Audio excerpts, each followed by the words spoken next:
Bonsoir et bienvenue dans ce 4e numéro de la saison 2 de Space Hack, le premier space dédié aux doyens des clubs français. J'espère que nos joueurs et les supporters aiment les galets de saucisses et les musiques jouées au bignou, car en effet, nos ciels et marines ont entamé une tournée bretonne. Après une défaite que l'on qualifiera d'encourageante face à Brest à domicile, nos Hackmen avaient rendez-vous au Roazhon Park hier, accompagnés de 1300 de leurs fidèles pour affronter le Stade Rennais. Nous reviendrons bien sûr sur ce match que nous avons vécu pour certains d'entre nous depuis un parquage de folie, juste après le quiz de CSC. Et en première partie, nous échangerons avec notre invité, celui qui vous ambiance tous les 15 jours au Stade Océane. Nous vous le présentons juste après le traditionnel tour de table. On dit que l'amour donne des ailes. Il ne compte plus les kilomètres pour voir des matchs avec moi. Nous étions ensemble au Roazhon Park hier. Guillaume, je t'en prie, à toi de lancer le tour de table. Avec toi et 1300 autres personnes, hein, mais je vous aime pas tous de la même façon, c'est vrai. D'ailleurs, son voyage vers Rennes ressemblait davantage à un épisode de Pékin Express qu'à un simple trajet en blablacar. Romain est aux commandes ce soir, salut Romain. Salut à tous. À l'inverse, JC a opté pour un blabla sofa. Alors c'est comme un blablacar, mais tu partages ton canapé en échange de pizza et de bière. Salut JC. Salut tout le monde. T'as eu du monde avec toi hier sur le canapé ou pas? Oh, j'étais tout seul, mais c'était tout aussi bien. Voilà. Ouais, Transporté de mon canapé au Roazhon Park. Donc, c'est pas mal aussi ça. Hein. Ouais. Il pensait venir pépère au Roazhon Park en tant que régional de l'étape, mais à cause de l'affluence record, il a dû se précipiter pour prendre une place en parkage au dernier moment. Clément est avec nous à Rennes et ce soir parmi nous. Salut Clément. Eh ben bonsoir à tous. Petite parenthèse, désolé pour la voix, hein, mais je l'ai laissé dans les travées du stade. Avec la mienne. Sa rencontre avec Jean-Michel Roussier la semaine dernière au Stade Océane le hante toujours car il n'a pas osé l'inviter à participer à Space Hack. Notre CSC national est avec nous ce soir. Salut CSC. Salut tout le monde. T'es pas gentil. Tu t'en es remis, ça va? Bah ça va. Moi, on a surtout pris 2 buts derrière, mais ça va. Ouais, notre grand attaquant Vivien s'est fait moquer sur les réseaux car il est allé voir un match de foot amateur au stade Diochon. Foot amateur, hein, je précise. La semaine dernière, mais on peut aimer le foot et aller voir n'importe quel match sans forcément supporter une équipe, n'est-ce pas Vivien? Salut à tous. Ouais, exactement. Voilà, je prends du plaisir aussi à voir les culs rouges à Diochon, donc voilà. Ouais, le foot amateur franchouillard, hein, c'est ça qu'on aime. Avec les frites et les saucisses. Et des coups de chaise dans la gueule. Dans la gueule aussi. Hein, pauvre ni moi et enfin bref. Comme d'habitude, n'hésitez pas à faire des demandes d'intervention en cliquant sur le micro en bas à gauche et nous vous ferons entrer dans les débats. N'oubliez pas également le hashtag SpaceHack pour interagir également avec nous et bien sûr le chat lié au Space. Et ce soir, Romain, les auditeurs vont pouvoir interagir avec une voix qui leur est très familière. Ouais, je le disais en introduction, ce soir nous recevrons un nouvel acteur du club, celui qui a la lourde tâche de devoir enflammer le Stade Océane tous les 15 jours lors des rencontres des ciels et marines à domicile. Nous reviendrons sur son parcours, son arrivée au HAC, son métier, mais aussi, pourquoi pas, sur ce qu'il attend des tribunes. Nous recevons ce soir dans Space Hack le speaker du Stade Océane, Francis Rakotovao. Exactement. Bonsoir Francis. Bienvenue dans Space Hack. Comment vas-tu? Je vais très bien. Merci pour votre accueil. C'est super sympa de m'accueillir sur votre émission. À la base, je voulais la faire en speaker, quoi. Ton arrivée, comme quand tu annonces les buts ou la compo, et j'ai pas osé. Tu aurais dû. Alors, Francis, finalement, nous ne te connaissons pas beaucoup, et donc déjà, on te remercie d'avoir accepté cette invitation dans Space Hack. C'est l'occasion pour nous, supporters, d'échanger avec un des relais responsables de l'ambiance au Stade Océane, mais aussi de faire ta connaissance. Peux-tu te présenter ton parcours, tes études, tes premiers jobs? Ben voilà, je m'appelle Francis. Du coup, ça a commencé en fait l'aventure en tant que speaker à proprement parler a commencé il y a 4-5 ans maintenant. Mais avant ça, j'étais enseignant en fait dans un lycée dans le Limousin. Plus précisément, j'étais enseignant en sciences économiques et sociales après avoir passé des études donc en économie, notamment un master en économie. Et ben je me suis inscrit pour les concours du CAPES qu'on peut connaître. Et du coup j'étais enseignant en sciences économiques et sociales au lycée. Et en fait, à travers ce métier d'enseignant, je me suis découvert une passion pour la prise de parole en public. Donc je parlais devant les élèves. Je me souviens que j'avais du mal à garder mon sérieux parce que moi j'aime bien rigoler avec les gens. Du coup qu'on vive des émotions ensemble, notamment à travers l'humour. Et c'est vrai que en tant que prof, j'étais un peu frustré d'être cadré un peu par un programme scolaire, un cadre assez rigide en classe. Il faut être sage, etc. Et du coup, durant ces ces 5 ans où j'ai été prof, je me suis découvert une passion pour la prise de parole en public, le fait de transmettre des émotions aux gens, et puis voilà, comme tu le disais, des fois de relayer certaines choses. Et puis voilà, je suis devenu speaker ensuite un petit peu par hasard. Ça a commencé dans un karaoké. En fait, je commençais à mon tour arrivait en fait pour chanter une chanson dans ce bar karaoké, et au lieu de chanter la chanson en question, je me souviens bien, c'était Céline Dion et Garou sous le vent. Je devais chanter, et en fait ne sachant pas extrêmement bien chanter, je commençais à ambiancer la salle. Et il y avait une personne dans l'assistance qui était accoudée au bar et qui m'a dit mais vous avez de sacrés talents pour ambiancer une salle. Est-ce que ça vous dirait de venir dans notre club pour justement être speaker, parce que voilà, on en recherche un. Et en fait, ça a commencé comme ça, petit à petit. J'ai commencé sur du sport comme le handball, un petit peu le tennis de table, également du volley féminin. J'ai fait un peu de basket, et l'année dernière, Gauthier Malandin, qui fait donc partie de la direction, m'a appelé pour être speaker au HAC. Il m'a eu au téléphone au mois de juin, et puis il m'a dit Francis, est-ce que tu veux être la voix du HAC pour les prochaines saisons? Et voilà, ça a commencé comme ça.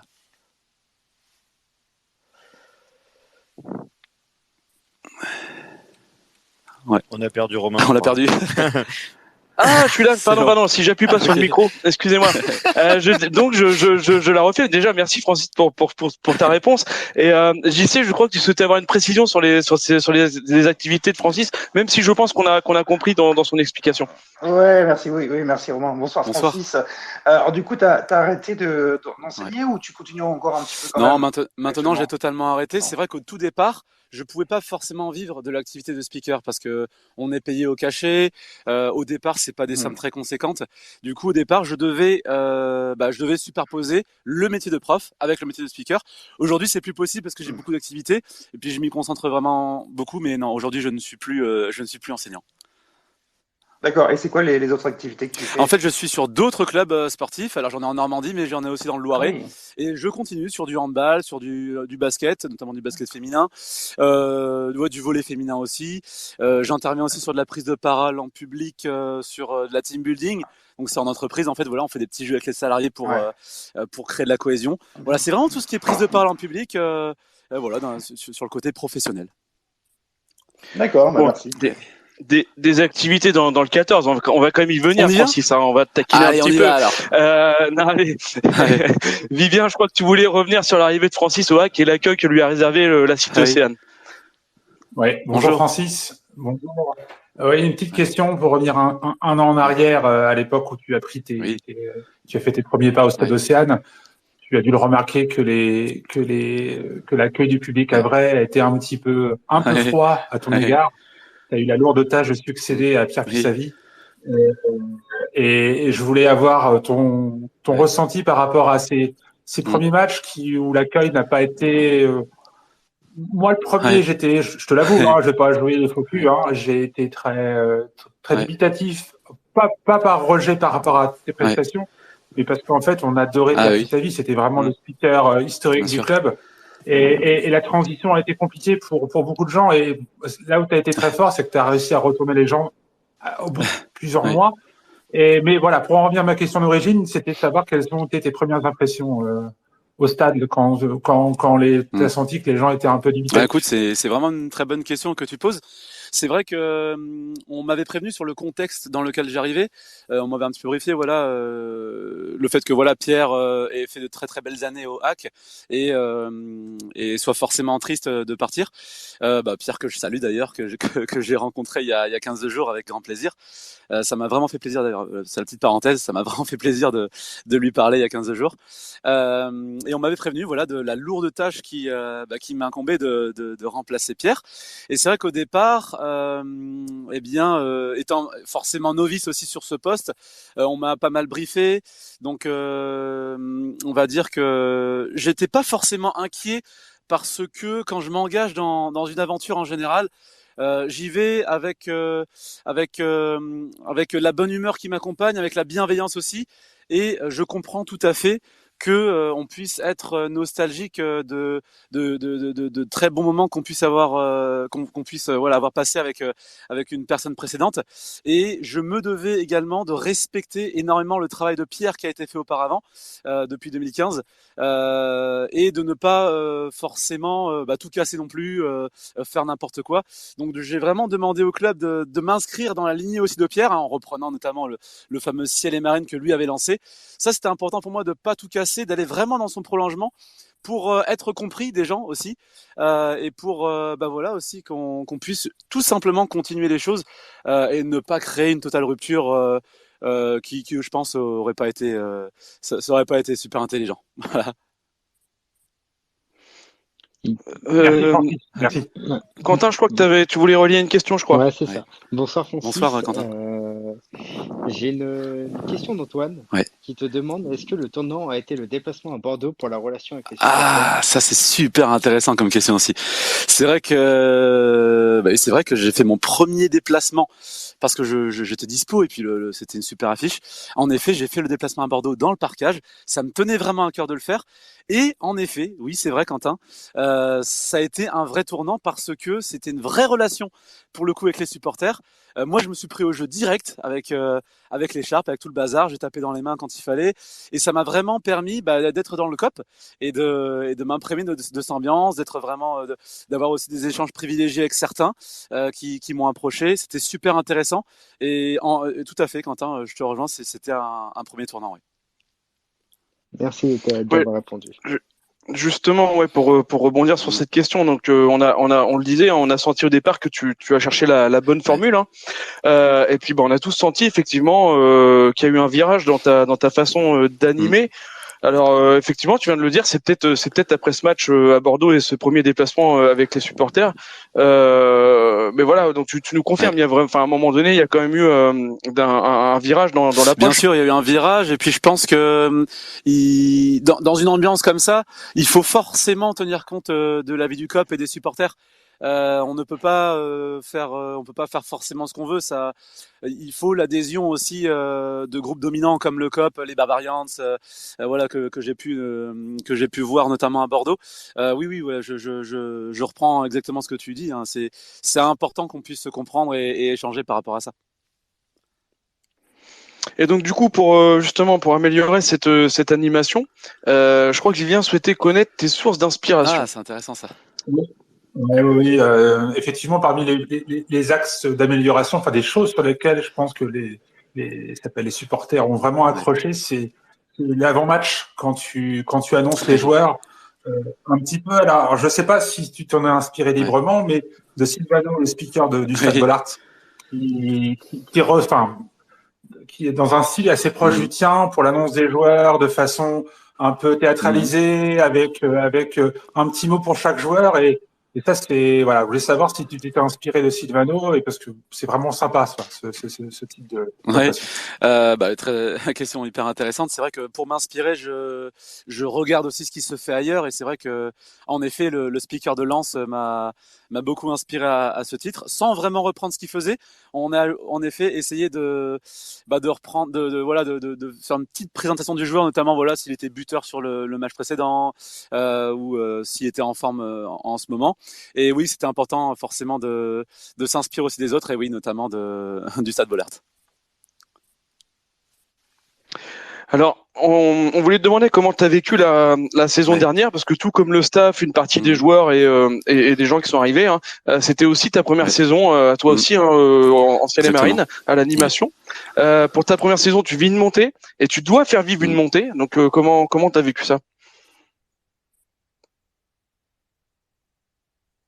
Allô ? Et le départ, on a eu un petit temps, voilà, on s'est rapidement trouvé, notamment. Oui, on m'entend ? Est-ce qu'on m'entend ? Oui, c'est bon. Je la refais ou ? Oui, ça, enfin, j'ai pas entendu le début, moi, personnellement, peut-être les autres, mais. Non, je disais que voilà, on a dû rapidement du coup se mettre en place sur des formules. On a assez vite trouvé, je trouve, le rythme. Notamment, il y a un vrai tournant, c'était voilà fin septembre, hein, quand on commence à battre notamment le Stade Malherbe, que le Hack commence vraiment à remonter dans les premières places du classement. Là, on trouve une ambiance qui commence à vraiment être très sympa. Et en effet, bah ouais, comment je vis cette saison. En fait, je me passionne très très rapidement pour l'équipe forcément. Je commence à regarder aussi voilà, quel déplacement je peux faire. Parce que bah voilà, je me passionne vraiment comme un vrai supporter. Je m'intéresse aussi en inside, j'essaie d'être présent au maximum au club pour essayer de m'imprégner de l'ambiance, de leur façon de travailler, essayer d'avoir des échanges aussi, notamment avec le staff. Voilà, je suis assez proche de certains dans le staff. Et bah tout ça, ça m'intéresse de plus en plus. Ça fait boule de neige. Et en fait, bah ouais, quand on commence à battre des gros calibres de Ligue 2 comme on le fait à Bordeaux par exemple, et ça me passionne encore plus. Donc je prends vraiment à bras le corps cette saison en Ligue 2, cette première saison en plus avec moi l'an passé, et je me passionne tout simplement pour ça. Et quand ça finit avec la montée, le fameux match notamment contre Dijon, bah là c'est l'extase parce que on essaye de profiter en même temps du moment, mais aussi on essaie de faire vivre le stade. Et c'est vrai qu'il faut dans ces moments-là aussi avoir parfois les nerfs solides et garder son sang-froid, notamment voilà quand il y a des petits incidents en fin de soirée. Il faut savoir aussi garder sa lucidité pour être présent quand il faut. Et ouais, je pense que c'est vraiment en prenant cette saison à bras le corps avec les Ciel et Marines que j'ai su rester vraiment concerné et que je pense que des fois ça a plu, ouais. Justement, alors un petit témoignage de Bradley Junior 76, il dit salut la team, salut Francis. On a eu du mal que ce soit plus la voix de Pierre, mais finalement tu as su progresser et tu fais le job. Il y a Polo et Lâche aussi qui dit les déplacements ont aussi été, je pense, un moyen de voir et de voir et pourquoi pas s'inspirer de ceux qui se fait dans d'autres stades. Bien sûr. Et une question pour compléter la question de Vivien de tout à l'heure, du coup de Antoine Duboc. Du coup, à quand une annonce en russe pour Kuzaïev? Ah, ça c'est intéressant. Ceux qui ont bien écouté, quand j'avais fait, c'était contre Saint-Etienne, il me semble, dans les premières présentations l'an passé, on avait fait, c'était pour le défenseur central néerlandais. Eh bien, je l'avais fait en néerlandais, exactement. Eh bien, je pense que c'est pour bientôt, Kuziev. Ouais, ça sera pour bientôt. Peut-être en plein entraînement. Guillaume, je crois que tu voulais savoir ce que ça changeait la Ligue 1 pour Francis. Ouais, salut Francis. Bon, bonjour. Salut. Ouais. Alors, hormis le fait de changer de sponsor, hein, parce que contre Brest, il me semble que tu as annoncé qu'on était en Ligue 2 BKT. Bien vu. J'ai dit la Ligue 1 BKT, ouais, c'est le petit, c'est le cerveau des fois, ça nous a fait beaucoup rire en tout cas. Est-ce que la Ligue 1 change quelque chose à ta façon d'animer, car on sait que le club vise une grosse affluence moyenne cette année? Pour l'instant, pas tellement, parce qu'on essaie de rester sur la même dynamique que l'an passé. Il y a des progressions qui vont être mises en place petit à petit. Donc c'est plutôt voilà sur la suite de l'année que ça va vraiment se mettre en place. Pour l'instant, pas grand chose de particulier. Voilà, si ce n'est forcément l'affluence, l'enjeu forcément. Et puis toujours l'envie de bien faire, hein, c'est normal. Hein, quand on a le micro avec la petite bonnette Ligue 1, bah ça fait forcément quelque chose. Mais non, je reste concentré. Puis j'essaye de continuer à prendre du plaisir comme je faisais l'an passé en fait. Parfait, merci. Il y a vrai qui a une petite question pas sauce piquante, mais on va voir. Salut Francis, connaissais-tu un peu le club du Hack, son histoire, nous les supporters avant d'arriver au Hack? Ouais, oui, il y avait quelques bases forcément parce que j'ai forcément une culture, une petite culture footballistique quand même. Pas autant que les fans forcément. L'année dernière, c'est vraiment l'an passé qui m'a vraiment aidé à être en immersion. Mais je vais pas mentir, avant cette aventure Ciel et Marines, j'avais pas une connaissance très très poussée du Hack. Et CMPDX qui dit j'aimerais trop savoir comment Francis a vécu l'envahissement de terrain en avance le 2 juin d'un œil différent. Ouais, alors ça c'est super intéressant aussi. Premièrement, c'est la surprise parce que je pensais que ça allait tenir, qu'on allait quand même rester discipliné jusqu'au bout. Et ensuite, au moment de la première envahissement de terrain, donc quand le coup de sifflet final n'était pas encore donné, et ben là, mon cœur s'est emballé parce que je me suis dit, ils vont jamais revenir en tribune. Ça va pas être possible. Ils sont déjà une centaine, voire plus. Mes souvenirs sont flous parce que tellement il y a de l'émotion. Ils sont sur le terrain. Il y en a qui ont allumé des fumigènes sur le terrain. Ça va pas être possible de retourner en tribune. Et après, je reçois l'ordre directement du délégué d'annoncer les messages obligatoires pour faire évacuer le terrain et l'interrompre. Et ensuite, je vois que petit à petit, les gens se disciplinent quand même. Et ils ont compris que c'était pas terminé et ils retournent en tribune. Et là, je reprends espoir. Mais j'avoue que j'ai eu un gros coup de flip. Ouais, puis là, faut passer de la fête au ton très sérieux. Exactement. Pour refaire passer les gens de l'autre côté des tribunes. Et justement, en parlant des tribunes, as-tu un message pour les supporters, les familles qui se rendent au stade Océane? Qu'est-ce que tu attends des tribunes? Eh bien, dans la dynamique de l'an passé, c'est vraiment qu'on puisse fédérer vraiment tout le monde, que ce soit la tribune qui est en face de moi, que ce soit la tribune famille, que ce soit la tribune COP, que voilà, on puisse tous reprendre les chants ensemble, notamment quand on est sur les compositions. Moi, je sais que je me place face au COP parce que j'ai envie aussi de créer une complicité avec le COP de manière privilégiée. Mais ce que j'aimerais vraiment, c'est que tout le stade reprenne les noms en fait de nos ciels et marines sur les compos. Ça ferait vraiment plaisir. Et puis, d'une manière générale, qu'on puisse suivre les chants du COP, notamment voilà sur les qui ne sautent pas. Ça, c'est des moments magiques. Et puis suivre le COP, c'est toujours un kiff. Hein. Alors nous, on a tous repris en chœur les noms des joueurs de Rennes hier, mais je dirais pas comment. Ouais. J'ai entendu. Petite parenthèse, Romain. Le Stade Rennais n'a pas annoncé la compo du hack hier, donc ça nous a plutôt choqué parce que toi tu le fais, Francis, d'annoncer et ça se fait beaucoup dans énormément de stades, donc on a été choqué que les Rennais ne le fassent pas hier. Oui, tout à fait. On s'est posé la question. Alors, tu ne le sais peut-être pas, Francis, mais Vivien fait aussi partie de la bande de COP Normandie sur BFM. Et il aimerait, lui, savoir comment ça se passe avec son boss. Vivien, c'était avec lui. T'es revenu? Oui, je suis de retour. Oui, excuse-moi, Francis, j'étais coupé. Oui, une question toute simple, parce que je connais un petit peu Olivier Jay de mon activité à BFM. Et je voulais connaître un petit peu, le fonctionnement de votre duo, parce que l'année dernière, c'était pas de cohabitation, mais vous interveniez à des moments différents pour l'animation dans le stade, et je voulais savoir un petit peu comment s'organiser votre travail à tous les deux. L'an passé, on a été mis en binôme, tout à fait pour la présentation, pour l'avant-match de la Ligue 2. Et en fait, il a été là de manière très pertinente pour effectuer une transition. Voilà, moi n'étant pas forcément du milieu, il m'a initié au poste. On se passait la parole et en fait ça a fait un échange qui a été très très constructif, notamment pour cette année, parce que cette année, pour le coup, je suis seul sur le terrain. Lui, il a été placé sur d'autres tâches, qui sont un peu plus en salon, notamment. Mais on a une très bonne relation pro d'abord parce que c'est lui qui m'a vraiment installé d'un point de vue pratique sur ce poste, sur les manières de faire, sur notamment parfois des termes à éviter ou au contraire d'autres à privilégier. Donc sur certains éléments de langage, il m'a beaucoup accompagné, il m'a aussi beaucoup rassuré, notamment sur les face cam quand on est projeté sur l'écran. Il m'a beaucoup rassuré sur les prises de parole. Donc moi, oui, c'est sûr, je lui dois beaucoup. Et puis on se voit en dehors aussi. C'est aussi un ami. On se confie l'un l'autre sur des notions de la vie en général. Lui, il est père de famille, moi pas encore. Et on peut forcément échanger sur des sujets comme ça. Et puis on échange sur pas mal de sujets aussi, beaucoup en dehors. Donc il y a une vraie complicité entre Olivier et moi. Les amis, je sais pas si vous avez encore d'autres questions pour Francis.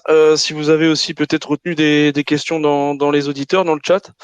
Sinon, on va passer tranquillement vers le quiz de CC.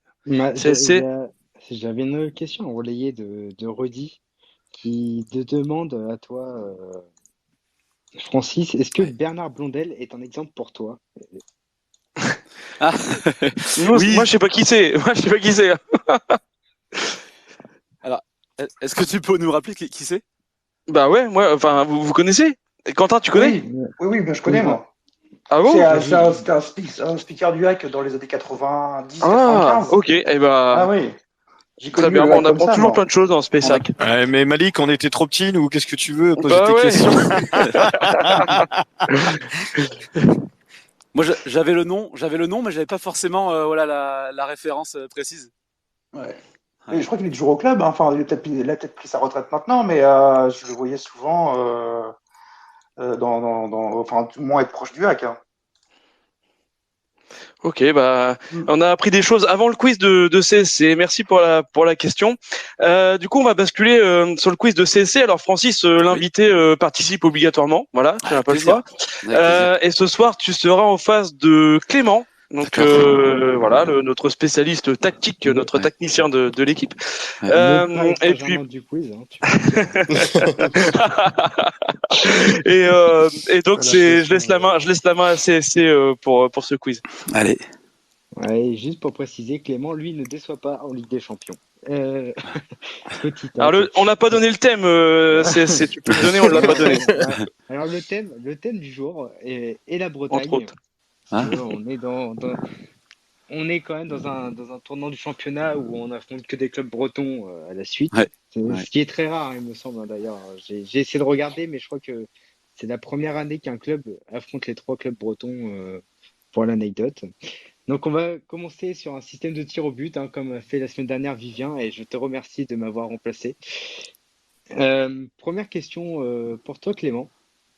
Combien y a-t-il de clubs bretons dans notre championnat actuel? En Ligue 1. En Ligue 1, dans notre championnat. Non, on n'est plus en Ligue 2, hein, c'est bon, c'est fini. Ça dépend si tu comptes. Alors là, en plus, il y a un piège parce que est-ce que tu considères que Nantes est en Bretagne ou pas? Non, je suis désolé. Non, mais ça, c'est un vrai débat. Nantes est en Pays de Loire. Exactement. Eh ben écoute, je vais te répondre Brest, Lorient et Rennes. Ça nous fait 3,5 si on compte Nantes. Je t'accorde la bonne réponse. Question pour toi, Francis. Allez, c'est parti. Combien de clubs bretons est présent en Ligue 2? En Ligue 2 En Ligue 2 En Ligue 2, on a Guingamp. On a Concarneau.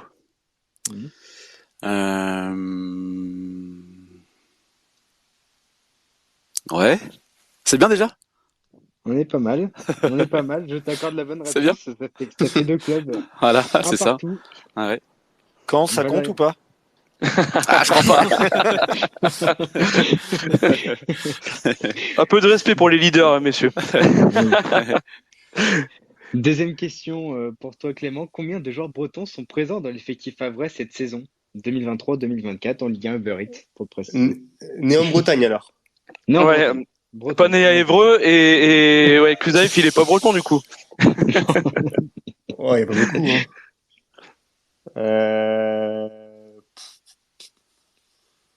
J'en vois même pas un.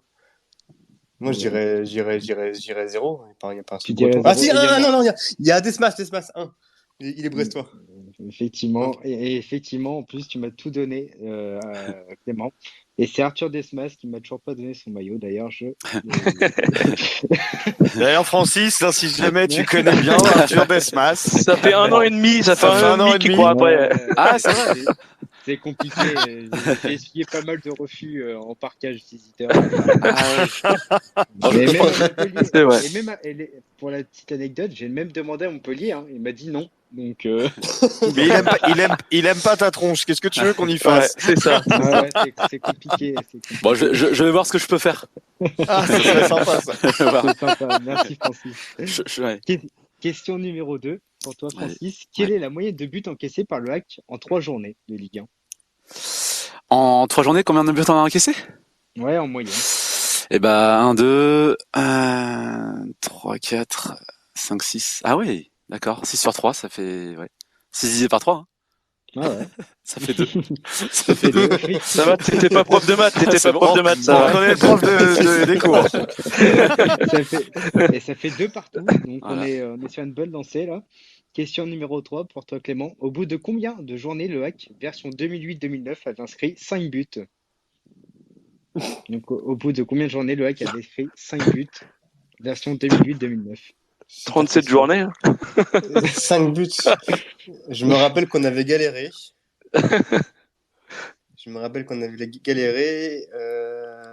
On a mis 1 à Toulouse dans les premières journées. Et après Nancy, je dirais à Nancy avec Forêt, donc je dirais, je sais pas, 7e journée, 8e journée, 8e journée. 8e journée, et je t'accorde la bonne réponse, c'est 8 journées. On avait mis 8 journées. 3-2. Incroyable. Alors là, il est très fort. Clément, t'es trop fort.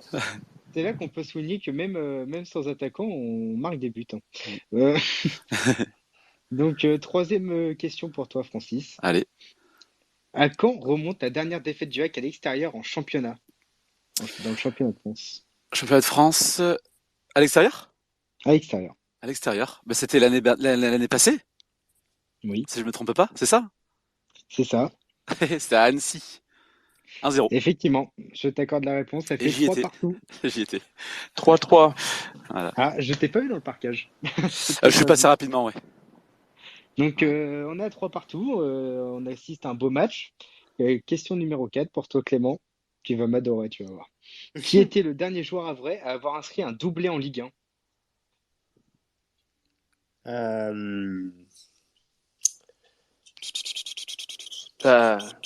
Dis oui. Hein. Bingo. C'était hier, c'est le dernier, je suis désolé. Ah oui, c'est vrai. C'est pour ça que j'ai précisé qui était le dernier joueur à avoir marqué un. Ouais. Ah oui, mais avant Ali, oui, on est d'accord. Avant Ali, oui. Ah oui, voilà, d'accord. Je me disais aussi. En Ligue 1. Un petite anecdote, c'était en 2008-2009. Oui, bah ça, je m'imagine. Ouais. Allez, je vais dire Alassane, je sais qu'on a mis un, mais. Amadou Alassane, effectivement, c'était contre Nancy. Et, Clément.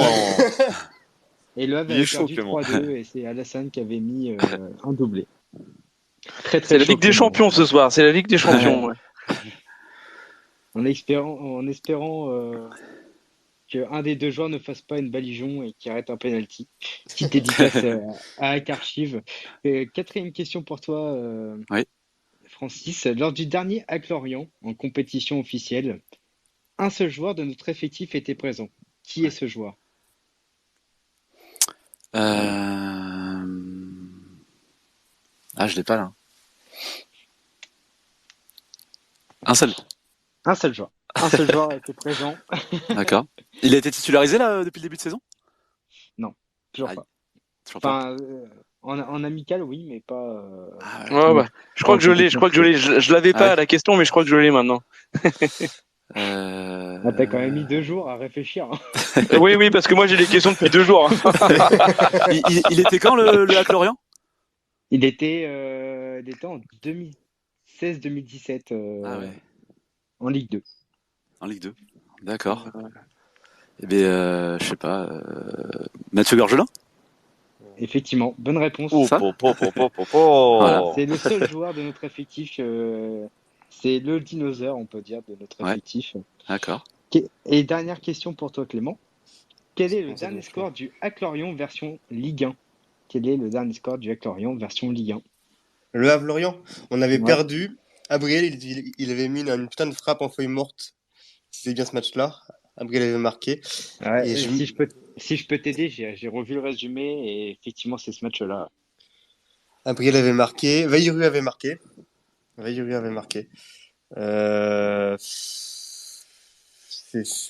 je me rappelle pas que le Hack ait marqué. Je dirais 2-0 ou 3-0. 2-0. Et t'étais pas loin, mais c'était Lorient qui avait gagné à Deschazos 3-1. Ah oui, 3-1, d'accord, ça.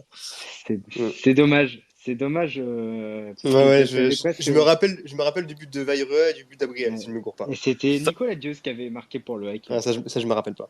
Sacrée mémoire, hein, Clément, quand même. Hein. Ah ouais, par contre, impressionnant. Ouais, costaud, ouais. Dernière question pour toi, Francis. Allez. Tu peux battre Clément. Pour la victoire, ouais. Pour la victoire. Quel est le dernier score du dernier Rennes Hack version Ligue 1? Pas hier, hein. Pas hier. Dis pas 2 partout, ça ne compte pas. Ça compte pas? Non, pas hier. Version Ligue 1, donc pareil, c'était en 2008-2009. Je l'ai pas. Je l'ai pas celui-là. J'ai un indice ou pas? C'était en 2008-2009. 2009. TD, c'était au Roison Park aussi. C'est au Roison. Avec un but de Jean-Michel Lesage? Peut-être. Peut-être. Non, j'ai François Manoury nous dit Francis, je ne suis pas en face, tu as toutes tes chances de gagner. Ah oui, d'accord. Ah oui, parce que François, c'est le. il est incollable. Il est incollable. Incollable. Ah oui. Ah non, j'ai pas le score. Et c'était 1-1. Ah, d'accord. Ok. C'était 1-1. Déjà match nul. Et je remercie Akarchiv qui m'a inspiré sur cette question. Et ça fait 1-1 et but de Lesage, effectivement. Ouais. Donc une première question, c'est une question bonus pour départager les deux participants. Donc le premier qui me répond a gagné. D'accord. Donc question bonus, à qui appartient le Mont Saint-Michel? Normandie. Bonne réponse. Je réponds pas à ça. Non. Ah, c'est une bonne question, ça. Ah ouais, c'est une très bonne réponse d'ailleurs. Ah bah merci. Donc, tu gagnes le quiz. Super. Voilà. Super. Moi, je regagner quelque chose. Mon capitaine. Il a fait ça uniquement pour avoir le maillot de Arthur Desmas. Ouais, c'est ça, d'accord. On va passer au débrief du match d'hier. Merci CSC pour la préparation du quiz, toujours très intéressant. Et puis ça nous fait remonter plein de souvenirs, même plein de choses qu'on ne se rappelle pas, alors que Clément, lui, il est au point. Je vais laisser la main à Guillaume pour cette deuxième partie. Francis, tu restes avec nous pour débriefer ce match et parler de cette super rencontre. Hein, voilà. Avec plaisir. Guillaume, à toi l'honneur. Ça marche, merci Romain. Donc comme d'habitude, avant d'analyser la rencontre, petit point prono de l'équipe.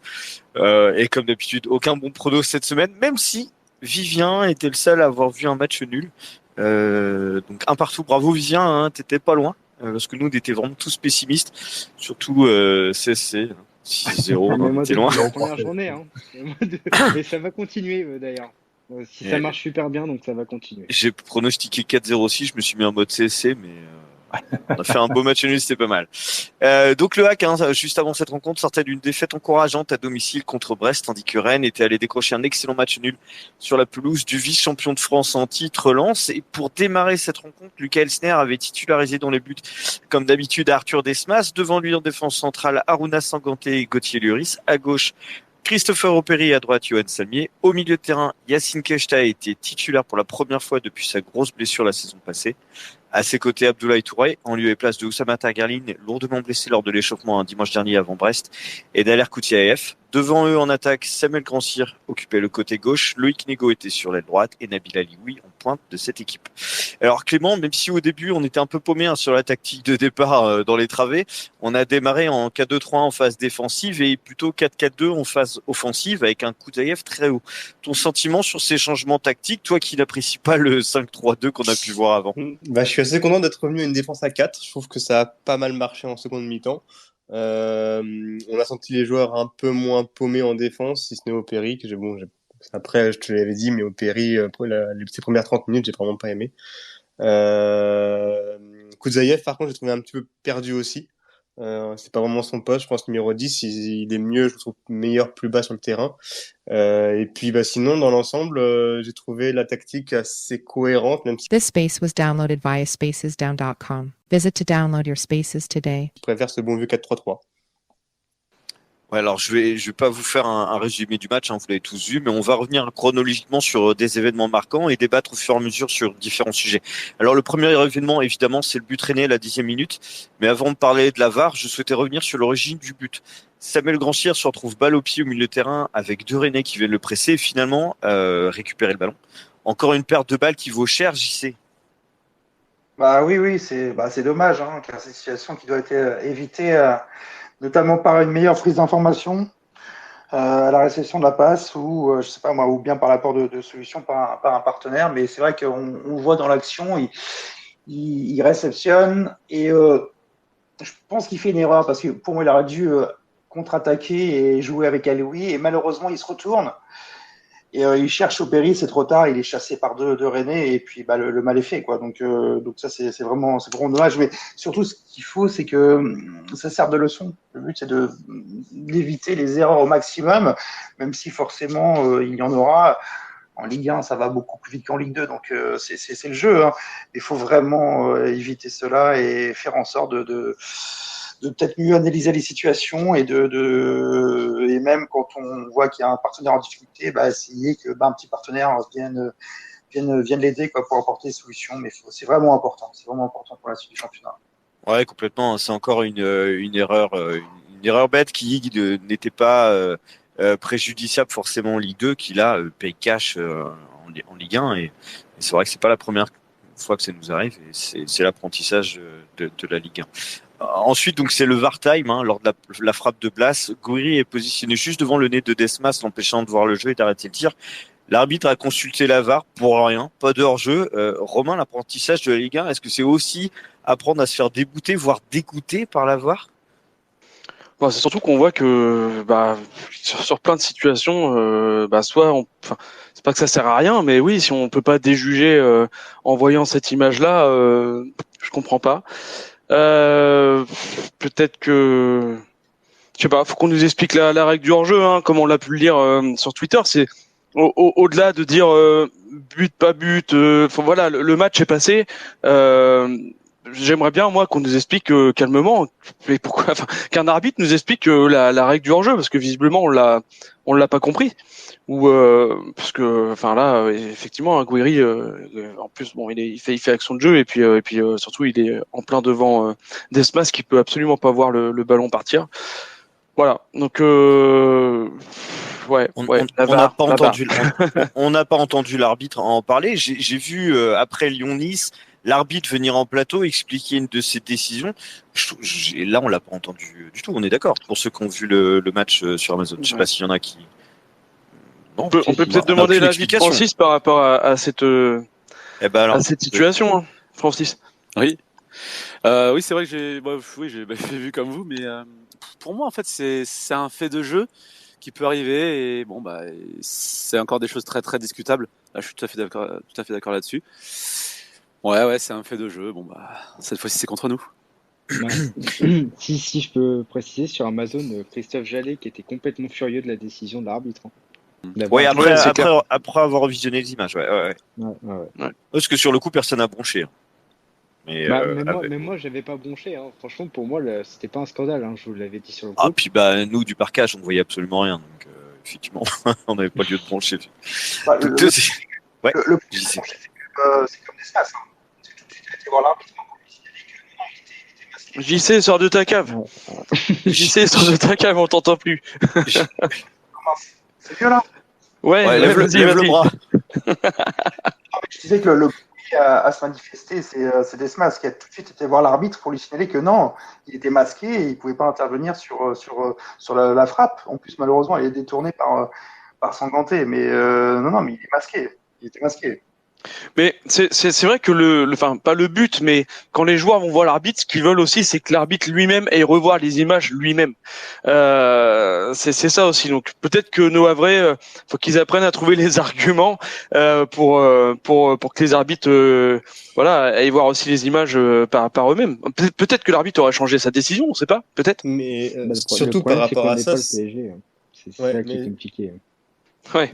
Par rapport à ça, je pense aussi, on a aussi un manque de vis, parce que c'est au capitaine d'aller voir l'arbitre, d'aller lui mettre la pression, sans forcément prendre un jaune dernière, mais Sanganté, là, il doit aller le voir, il doit lui dire, il doit pas le lâcher, parce que si c'est Marseille ou un truc comme ça qui se prend ce but-là, je peux te dire qu'ils sont dans la seconde d'après, ils sont 10 autour de l'arbitre. Et il y a des décisions parfois qui étaient très très limites, et tu les voyais pas forcément broncher sur le terrain.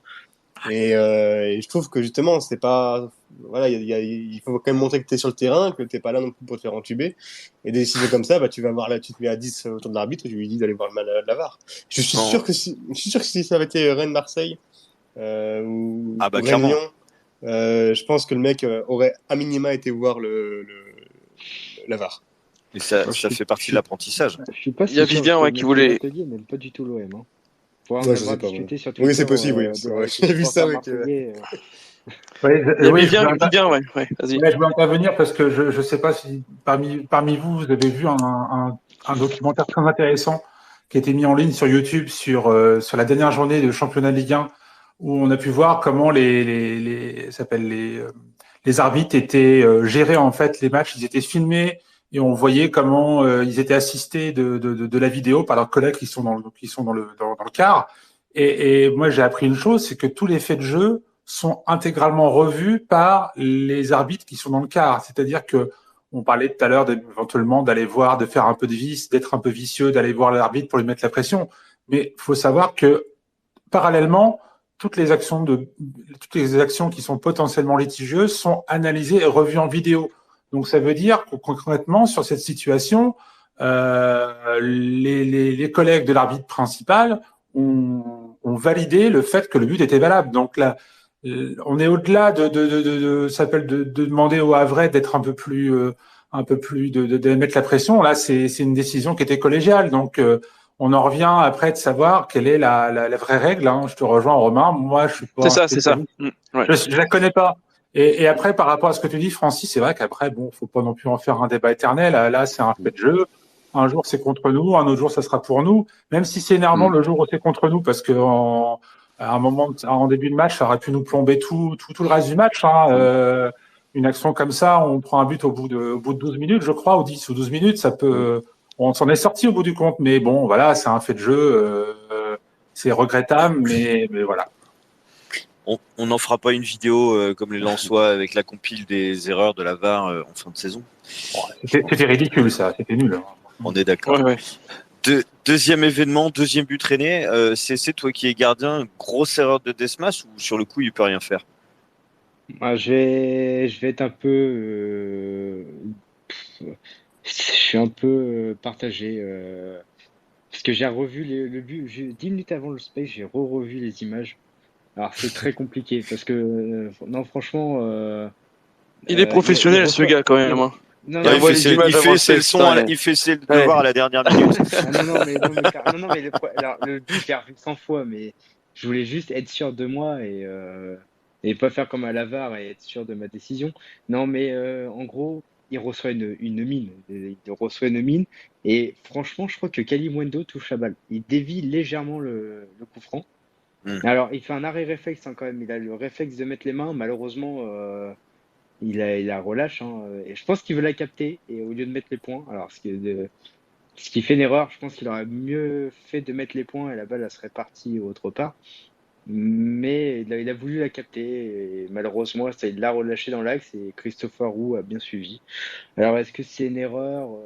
Oui et non. Il aurait dû mettre les points, mais ça va tellement vite. Ouais, la vitesse où ça va, c'est compliqué pour lui. Il a 3 dixièmes de seconde pour prendre une décision. Hormis un gardien, même comme Neuer, pour prendre une décision, c'est très dur. Hein. Franchement, c'est très compliqué. Même il peut être professionnel, c'est tendu.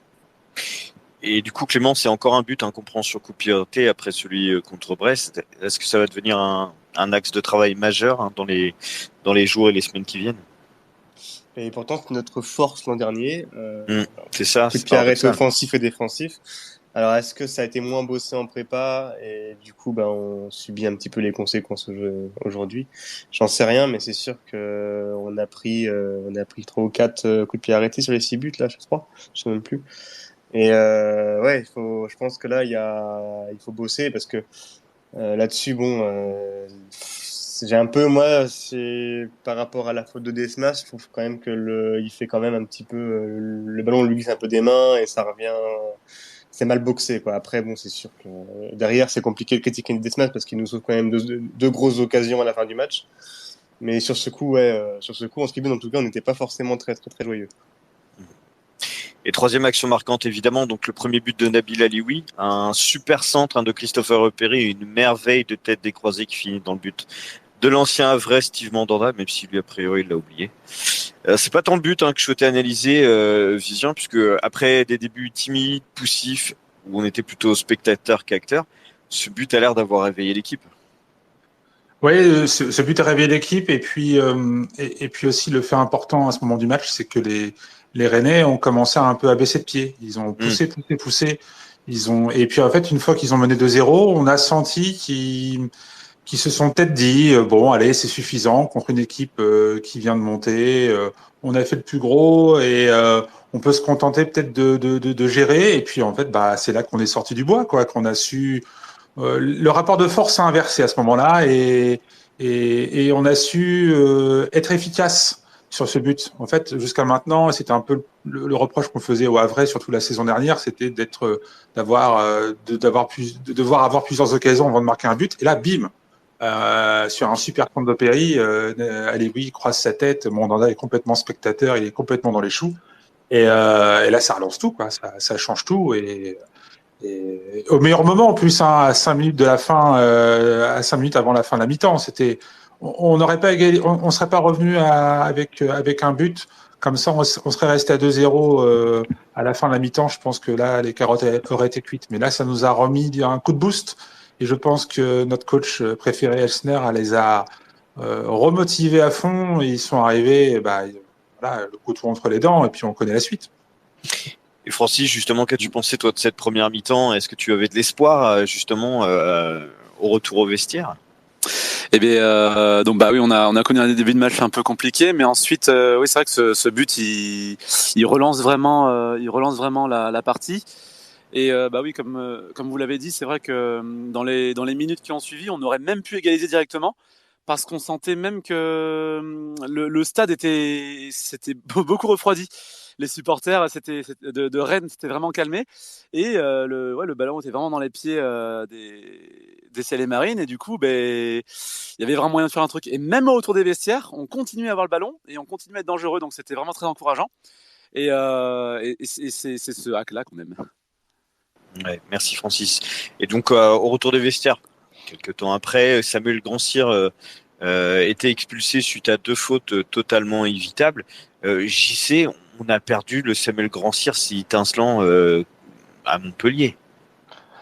Oui, après il a été bon contre Montpellier quand il est rentré. Il a joué la deuxième mi-temps. Ouais. Déjà contre Brest, moi j'ai été un petit peu déçu de sa performance. Quand il est rentré en seconde période, j'ai trouvé il avait fait ce qu'il pouvait, bien sûr, mais c'était pas du grand cire pour le coup. Là, pour le match de Rennes, oui, c'est malheureux, quoi. C'est de se faire expulser, c'est bien dommageable. Je suis juste un petit peu désolé par rapport au premier carton jaune qui se prend, parce que en fait, c'est plus une erreur sur un geste technique qu'il veut faire. En fait, il veut faire une sorte de lob sur le défenseur, et le défenseur voit ça et se jette dessus pour essayer de récupérer le ballon, mais souvent peut-être que la faute et puis On t'a perdu, JC. T'es retourné dans ton placard? Oh là là. Juste la dernière phrase, on a entendu tout le reste, t'inquiète pas. Si je peux rebondir sur ce que vient de dire Vivien, effectivement. C'était JC. Ouais, JC, pardon, excuse-moi. C'est ma cave. Donc ce que je disais, Grand-Cyr met le pied haut. Alors, il n'y a rien à dire là-dessus. Hein. Mais par contre, alors que le joueur, non, mais honnêtement, à aucun moment il touche le joueur, ou très limité. Mais le joueur, il se tient la tête comme pas possible. Et le jaune, il est quand même assez limite sur cette première action. Mais ce qu'on s'est dit, c'est l'arbitre retourne voir le joueur, donc tiens, il a dû voir une trace de pelouse. Non, absolument pas. Il lève effectivement le pied, mais à aucun moment, on n'a pas l'impression qu'il le touche, effectivement, sur le coup. Puis Assignon fait quand même 1m85-90. Grand-Cyr, il fait 1m30 les bras levés. Hein. Honnêtement. C'est vrai. Va lui dire en face. Je serai toujours plus grand que lui. Cette expulsion a été bénéfique quand même, puisqu'elle nous a permis de retrouver une équipe que nous avions l'habitude de voir la saison dernière, une équipe de guerriers, de battants qui ne lâchent rien malgré les éléments défavorables. Et c'est Nabil Alioui encore une fois qui vient égaliser d'une frappe somptueuse. Mais avant ça, petit retour en arrière, puisque il a tout fait. Il a perdu le ballon, il l'a récupéré, il a fait une talonnade petit pont sur Bourigeaud. Puis après, il a fait une ouverture merveilleuse côté droit, il a remonté le terrain et il a planté un but sublime pour égaliser. Romain, on n'a plus besoin de recruter un neuf là, du coup. Grand débat qui sort avec le doublé d'Alioui. Alioui, faut pas oublier qu'on a été le chercher à Monaco. Alors ok, il était pas en équipe première, mais il était sa destinée, s'il restait là-bas, était de jouer à un moment donné en Ligue 1. Aujourd'hui, il y est. Il est en Ligue 1 avec le Havre, et du coup on peut se poser la question, parce que il n'a pas eu de chance non plus, faut pas l'oublier, il a été blessé au visage et puis après il a eu d'autres blessures. Finalement, on l'a jamais vu enchaîner les rencontres. Et du coup, on peut se poser la question, qu'est-ce que vaut vraiment Nabil Alioui? Parce qu'on se souvient, quand il avait été replacé en neuf, il avait fait des très très bons débuts avant de se blesser. Il a pas pu enchaîner. Je sais pas si vous vous souvenez l'année dernière en Ligue 2. Oui, complètement. Et du coup, voilà, moi je demande à voir un Nabil Alioui qui enchaîne les matchs, à voir ce que ça donne. Mais il enchaîne Oui. quand même plutôt pas mal. À Montpellier, il a fait des débuts timides. Contre Brest, c'était un des meilleurs à vrai sur le terrain. Et là, il confirme son match de Brest. Donc, à voir contre Lorient. Il suffit qu'on lui donne des beaux ballons, ce que disait Clément Bon, toujours en parcage. Il suffit qu'on lui donne des beaux ballons et il peut transformer ça en but. C'est vrai que on a l'impression d'avoir, en tout cas hier, retrouvé le Nabil Alioui avant sa blessure contre Sochaux la saison passée.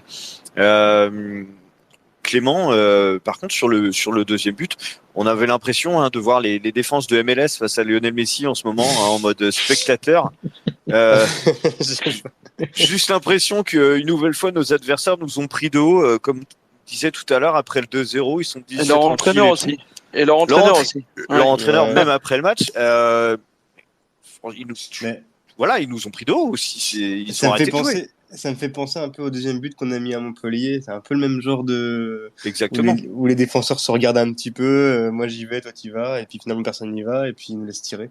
Ça ressemble un petit peu à ce but-là. Alors après, je sais pas. Apparemment, Rennes, la défense, c'est pas forcément leur top. D'après ce que j'ai cru comprendre. Par contre, c'est sûr que nous prendre de haut, ça c'est quelque chose. Je pense que c'est un facteur sur lequel on peut jouer. C'est-à-dire que typiquement, on va jouer contre des équipes, voilà, bon là plus ça va aller, plus on va commencer peut-être à nous prendre au sérieux, mais qui vont dire c'est le Havre, c'est bon, on joue sans forcément trop se donner et puis ça va passer. Et je pense que là-dessus, on va peut-être pouvoir prendre des points justement, ce qu'on appelle un peu la chance du promu, mais il y a aussi l'effet de surprise, quoi. C'est-à-dire qu'on ne nous attend pas forcément à un niveau capable de nous maintenir avec du confort, et donc du coup à ce moment-là on va essayer quand même d'aller chercher des points là où moi à Rennes franchement avant le match tu m'aurais dit on fait 2-2, j'aurais signé tout de suite quoi. Et finalement tu vois on a réussi à récupérer un point à Montpellier, un point à Rennes. Maintenant il manque plus que la victoire à domicile. J'espère samedi prochain, dimanche prochain. C'est énorme quand même. C'est vrai qu'il y a peu d'équipes qui vont prendre des points dans l'Hérault à Montpellier et encore moins prendre des points à Rennes à 10 contre 11. C'est quand même incroyable ce qui s'est passé. Alors le reste du match, le HAC a serré les rangs. Nous en tribune, on a serré les fesses puisque les Rennais ont enchaîné les attaques, les gris-gris dans la surface, etc. Sans parvenir à marquer. La défense du HAC a été une nouvelle fois héroïque, notamment Arthur Desmas qui a sorti des arrêts de grande classe. Le HAC a donc fait match nul de partout à 10 contre 11 après avoir été mené au score 2-0. Donc un résultat exceptionnel et vraiment de bon augure pour la suite. En espérant, comme tu disais Clément, assister à une première victoire le plus vite possible, notamment dimanche face à Lorient. Alors après avoir analysé ce match, je vais vous laisser la parole. Vous allez débattre à votre tour sur les sujets que vous souhaitez. J'ai isolé 3 axes, mais vous pouvez revenir sur n'importe quel facteur, n'importe quel événement du match. Le premier, une fois n'est pas coutume, j'ai choisi de mettre en avant le parquage à vrai, puisqu'on était à peu près 1300 et pour avoir revu le match et en toute transparence et toute modestie, on a fait quand même beaucoup plus de bruit que les Rennais, c'était incroyable. En thème numéro 2, pourtant CSC nous l'avait vendu son Roazhon Park là. Et on les a pas entendus. CSC nous l'a vendu pendant un an son stade à Rennes là. Non, c'est vrai que même à la télé, honnêtement, j'ai trouvé l'ambiance assez morose. Les supporters rennais l'ont dit aussi. Ouais. En plus, c'était le retour du RCK au Roazhon Park et assez déçu, très déçu de l'ambiance, mais très content des Havrais qui ont foutu le bordel à Rennes. Ah oui, on a tout laissé, même les cordes vocales dans les parkages. Deuxième thème que je souhaitais aborder, c'est Yacine Keshta, le taulier d'équipe. Il est revenu de blessure peut-être même plus fort que ce qu'il n'était avant. C'est quand même incroyable. Et le troisième joueur que je souhaitais mettre en avant, le troisième thème, c'était Gauthier Lloris, le taulier de la défense qui a été encore impérial hier en défense centrale, qui nous a sauvé la maison à plusieurs reprises. Donc voilà, Clément, à toi de jouer. Sur quel thème souhaites-tu réagir ou n'importe quoi, une analyse globale du match, fais-toi plaisir. Après oui, Keshta et Lloris, je pense que c'est évident que. Mais par contre, c'est intéressant là que tu parles de Keshta et Lloris. Pour moi, ça fait un peu le parallèle par rapport en fait, à notre vrai niveau, en tout cas à notre niveau début de saison, c'est vrai qu'il faut pas non plus se voir trop beau. Pour moi, en tout cas, on a vraiment des grosses périodes creuses, surtout en début de match, j'ai l'impression. Et on a quand même, pour moi, la moitié de l'effectif qui est pour l'instant pas au niveau de la Ligue 1. Alors, je dis pas qu'ils sont pas le niveau, qu'ils n'auront pas le niveau, mais pour l'instant, Ouais. voilà, je trouve qu'ils sont pas encore mis au diapason des exigences que demande la Ligue 1. C'est-à-dire qu'un Opéry, pour moi, pour l'instant, il y est pas. Sanganté, pour moi, pour l'instant, il y est pas. Grand Cyr, pour moi, voilà. Quand tu fais une faute à 70 mètres de ton but et te prendre un rouge, pour moi, non, c'est pas, pour l'instant, t'es pas encore en Ligue 1. Au Péry, c'est pareil, sur le premier but, quand tu fais une erreur comme ça, de dire j'y vais, finalement j'y vais pas, je reste derrière le joueur et tu te prends un but dans la foulée, alors qu'évidemment, n'importe quel joueur de Ligue 1 aurait pris le couloir pour aller aider Grand Cyr. Voilà, c'est des trucs comme ça, mais c'est pas forcément leur faute. Ils découvrent le niveau. Ils ont de la pression. Ils ont aussi, bah évidemment, en face, il y a quand même une adversité qui est beaucoup plus relevée qu'en Ligue 2. Et ouais, je pense qu'il y en a certains quand même qui doivent vraiment, je pense, comment dire, essayer d'aller puiser dans leurs réserves justement pour franchir un palier et prendre confiance. Je pense qu'une fois que l'équipe aura eu cette première victoire, je pense qu'on a vraiment un peu plus de confiance et je pense qu'on va pouvoir dérouler au niveau du jeu, j'espère en 4-3-3, mais qu'on va pouvoir essayer justement d'avoir une confiance qui pour l'instant pour moi nous manque. C'est-à-dire même offensivement, on a des choix aussi qui se font pas. On a vraiment des bonnes transitions, on a des bonnes périodes, on a vraiment des jeux de balle qui sont super. Le deuxième but, c'en est la démonstration. Mais je trouve que voilà, il y a un gros manque de confiance pour certains joueurs, d'autres non.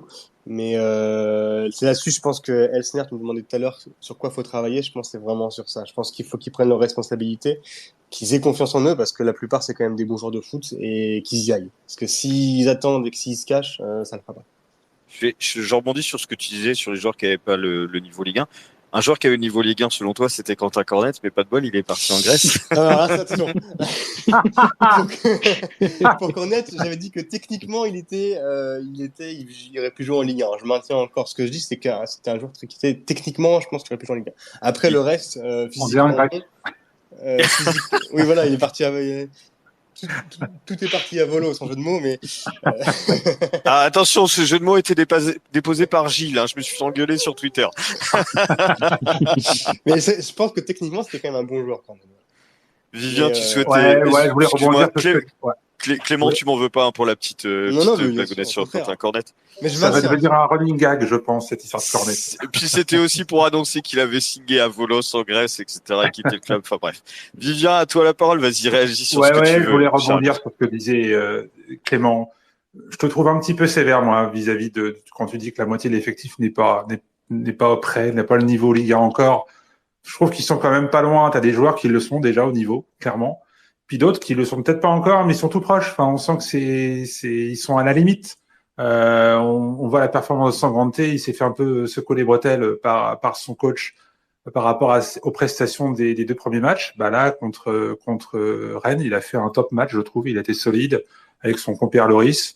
Opéry, effectivement, il y a des moments où il est pas, on se sent un peu perdu, mais globalement, il fait quand même des prestations solides. Il fait des passes décisives encore. Il a fait une passe décisive hier. Je trouve qu'on n'a aucun joueur à la rue. Je trouvais qu'il y avait des différences de niveau plus importants entre les joueurs à vrai l'année dernière. On avait vraiment, on se traînait, je peux pas être désagréable, mais quand on avait voyé Kitala qui était complètement perdu dans l'équipe devant, on sentait vraiment des grosses différences de niveau entre les joueurs. Là, j'ai senti quand même qu'il y a un niveau assez homogène et que c'est ça qui nous a permis aussi peut-être de faire un résultat hier. C'est qu'on n'a pas eu de gros trous. On a effectivement, puis en face, c'est Rennes, quoi, bordel. Enfin, c'est quand même, ils ont terminé 3e ou 4e l'année dernière. C'est quand même pas, on n'a pas joué contre Pau ou Rodez, quoi. Enfin, faut aussi remettre ça en contexte. Et je trouve qu'on a fait un putain de bon match hier, bien solide, et on a su jouer avec nos avec nos valeurs habituelles. Et franchement, je sais pas, moi je trouve qu'ils sont au niveau. Et maintenant, ça demande confirmation à domicile, parce que à domicile, effectivement, là contre Brest, c'était moins bien, moins bon.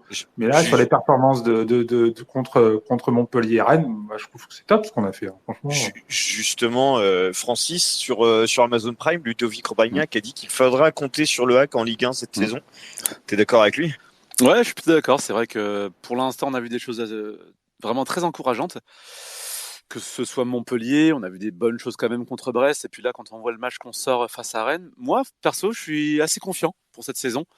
Et ouais, je rejoins cet avis de compter sur le hack en Ligue 1. Même sur le niveau offensif, en fait. On a été, je trouve, très solide défensivement quand il fallait là contre Rennes, notamment sur la fin de match qui est un peu folle et où ça peut basculer.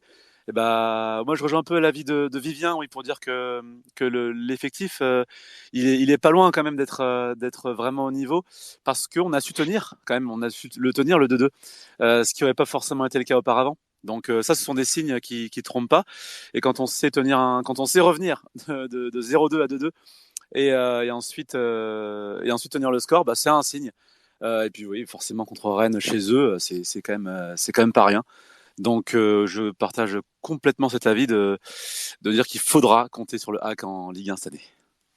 Et derrière aussi, pour continuer, excusez-moi, hein, je termine, mais derrière, ça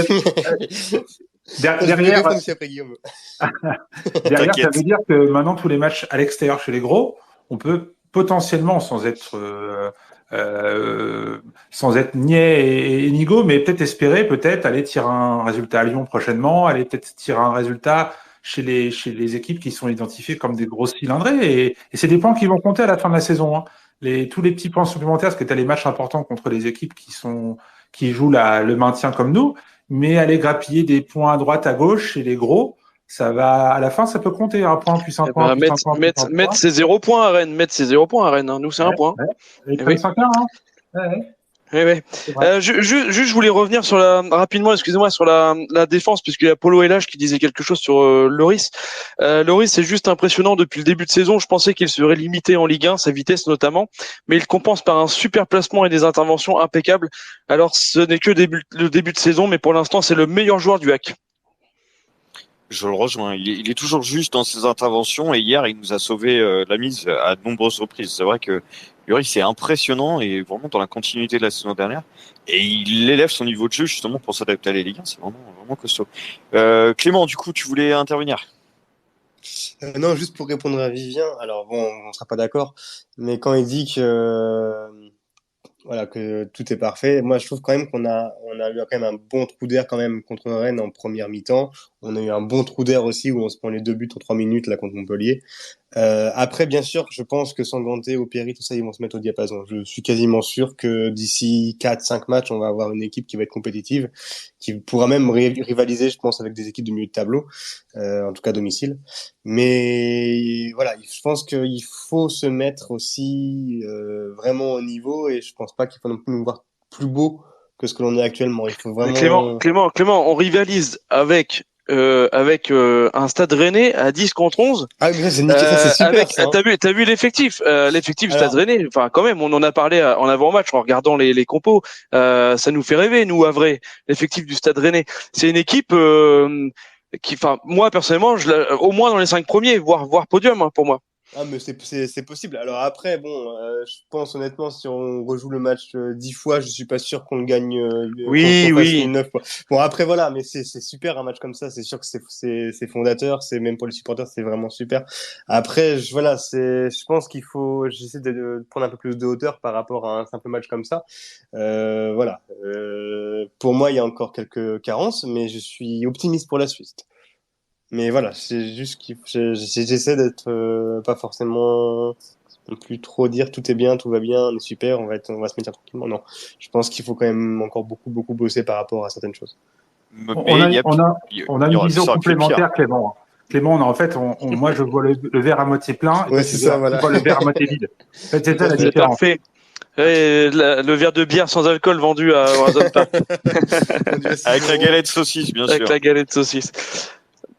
Je voulais éventuellement aussi parler d'un joueur un tout nouveau joueur et que je ne pensais pas avoir titulaire, et avec les événements, on le retrouve titulaire depuis Brest. C'est Abdoulaye Touré.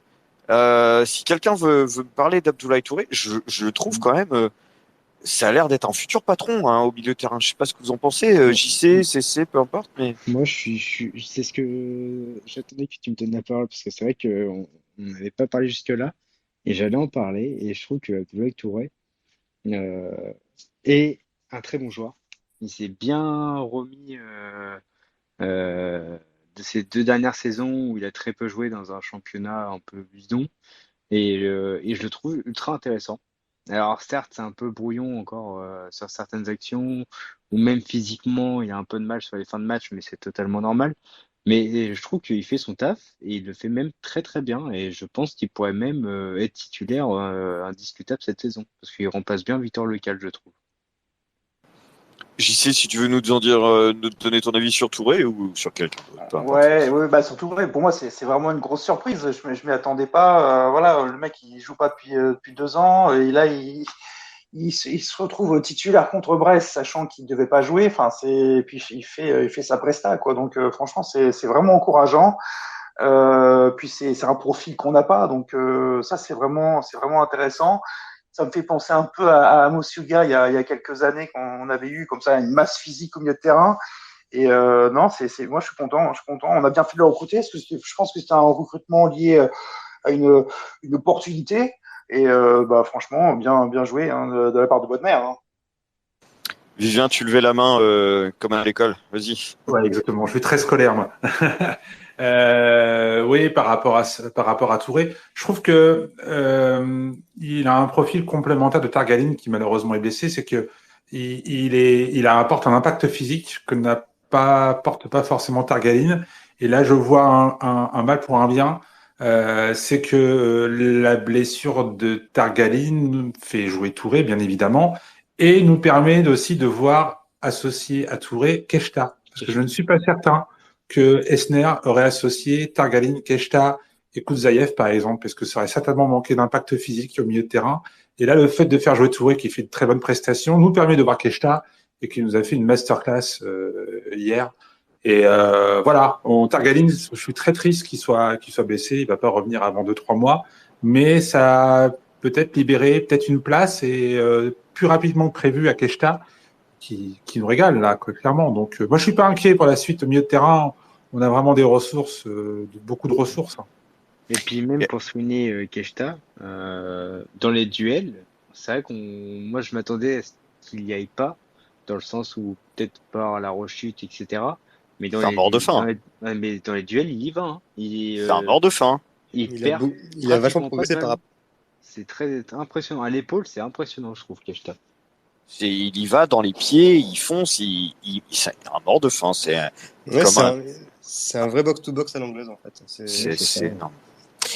Pour conclure, on va conclure l'analyse du match. Dernier mot, Francis, je vais te le laisser. Et je voudrais que tu reviennes sur un sujet qui me tient à cœur, le parquage à vrai. Je m'inclus dans. On a été énorme quand même hier, c'était extraordinaire. Eh ben, je le confirme, vous avez été énorme. C'est vrai que si on revient sur l'épisode des compositions, j'ai bien compris ce que vous aviez véhiculé. C'est très audible. Très clair. Hein, très bien, très bien les gars. C'est traditionnel a priori. Je l'ai déjà entendu dans d'autres stades. Oui. Mais là pour le coup c'était très bien fait. Donc bravo les gars. Et puis oui magnifique voir comme ça un parquage sur du coup avec un étage ciel et marine c'est magique. Et puis sur les buts en plus sur les qui ne sautent pas. Ouais, c'était la folie. Franchement félicitations les gars. Ouais, Et on est juste, je voulais juste compléter sur le parquage. Ce qui est très agréable, c'est que Lucas Elsner est quand même ultra proche des supporters. Il a eu le droit à son ovation au moment où il passait en direct sur Amazon, et ça c'était juste excellent à revivre après, parce que nous forcément on est en train de dire Lucas, mais à revivre après et à re-regarder, c'était excellent. Et puis on a eu le droit, les joueurs sont venus bien évidemment nous voir, mais on sent vraiment une proximité entre les supporters et les joueurs, et ça fait vraiment vraiment chaud au cœur. Et puis on a assisté parce qu'on était bloqué dans le parquage, hein, les règles sont comme ça. On est resté, je crois, une demi-heure, hein, et on a assisté au décrassage. On a eu un show et la jam. Pour ceux qui étaient là, nous on était morts de rire avec Guillaume et Clément. Il nous a fait un show, mais vraiment excellent. Ça se voit que le terrain lui a manqué, le public lui a manqué. Il nous a fait un show extraordinaire et ça fait vraiment plaisir de retrouver ce gars-là qui est pour moi un emblème, hein, qui devient pour moi un emblème du hack. Et franchement, ça fait plaisir de le retrouver. On espère le voir plus souvent titularisé, en tout cas dans l'équipe. Si je peux ajouter un mot sur le parquage et l'organisation totale, je trouve que les groupes qui gèrent des déplacements font un travail énorme. Ouais, je voulais y revenir aussi. Et pour Montpellier, j'ai eu la chance moi d'aller à Montpellier. Pareil, le parquage, il était quand même hyper rempli pour un match à l'autre bout de la France, par rapport au Havre. Le parquage était hyper rempli, il y a eu énormément d'ambiance et pareil. À Montpellier, on a le droit à...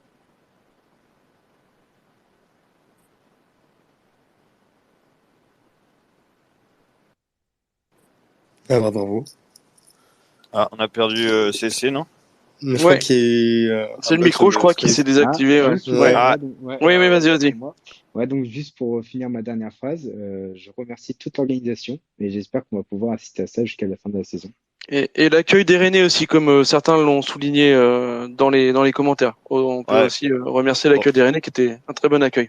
Bravo à la Fédé, des supporters, aux Barbarians, au KCM, Cap Océane. Ils ont tous été extraordinaires. Et Akeway aussi.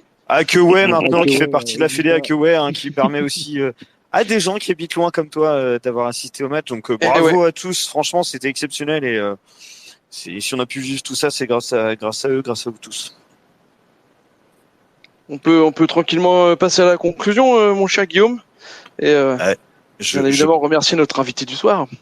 Ouais, merci Francis d'avoir été là, c'était super. Merci pour votre invitation, c'était vraiment un grand plaisir. J'espère que tu as passé un bon moment, nous. En tout cas, c'était le cas. Tout à fait. Et pour conclure, du coup, Romain, on voulait. Alors, j'ai un petit souci de PC, mais je vais la faire en freestyle. On voulait revenir sur la préparation des féminines, hein, elles n'ont toujours pas repris le championnat, mais elles viennent de remporter. Alors, j'ai plus le nom de la coupe, si tu peux me la donner, Romain. Les Glone Cup. Les Glone Cup, super. Alors, en battant Marseille et le Paris FC. Donc, bravo aux féminines. On va se caler. On leur a promis de toute façon de continuer à les suivre. On va se caler une émission autour des féminines avec des invités de choix comme la saison dernière. Donc, bravo à elles en tout cas pour cette super préparation et en espérant que ce soit de bon augure pour l'ouverture du championnat, puisque pour rappel, hein, elles recevront l'ogre lyonnais, les ogresses lyonnaises au stade Océane début septembre. J'ai pas la date en tête. Le 15 septembre. Le 15 septembre. Merci beaucoup. En tout cas, voilà, merci à tous d'avoir participé à cette émission. Merci Francis une nouvelle fois d'avoir été à nos côtés. Merci à tous les auditeurs qui nous suivent de plus en plus chaque 15 jours. On espère que l'émission vous aura plu autant que nous, on aura aimé la préparer.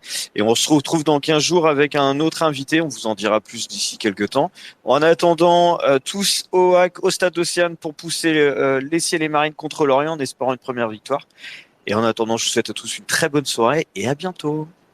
Salut, merci Francis. Bonne soirée. Salut. À dimanche.